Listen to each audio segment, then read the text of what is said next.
Paulo Avellino emosyonal na sinabing balak magpakasal in the future.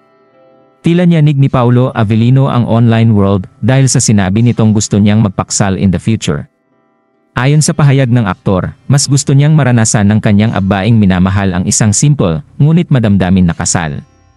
Si Kim Chiu nga ngayon ang hinihinalang girlfriend ni Paulo Avellino dahil palagi silang spotted na magkasama.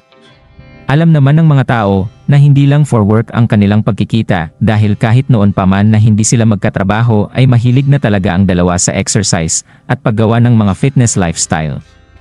Kaya naman, naging vulnerable si Paulo Avellino sa latest interview sa kanya patungkol dito. Ayon sa aktor, mas gugustuhin niyang makasama habang buhay ang babaeng mahal at mabigyan ito ng proper wedding.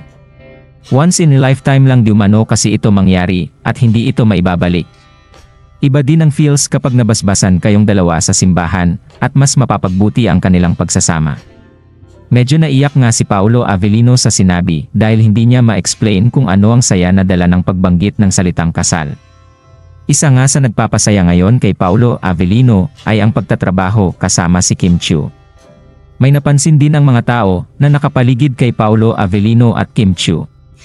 Ayon sa mga ito ay biglang nagkakaulay ang buhay ng dalawa simula nang pasukin ng isa-isa ang sari-sariling mundo. Tadhana nga ang gumawa ng paraan upang mas maging open ang dalawa sa kanilang nararamdaman. Samantala, kung papipiliin si Paulo Avellino ay mas gusto niyang magkaroon ng church wedding. Naniniwala kasi ang aktor na iba ang blessing na dala ng pagpapakasal sa loob ng simbahan. May contentment na feels at alam mong panatag ang loob kapag may tiwala sa Diyos. Ang tanong ng marami, si Kim Chiu na kaya ang babaeng ihaharap sa altar ni Paulo Avellino? Yan ang ating aabangan sa susunod na mga buwan. Anong masasabi niyo sa balitang ito? Comment down below. Maraming salamat sa panonood.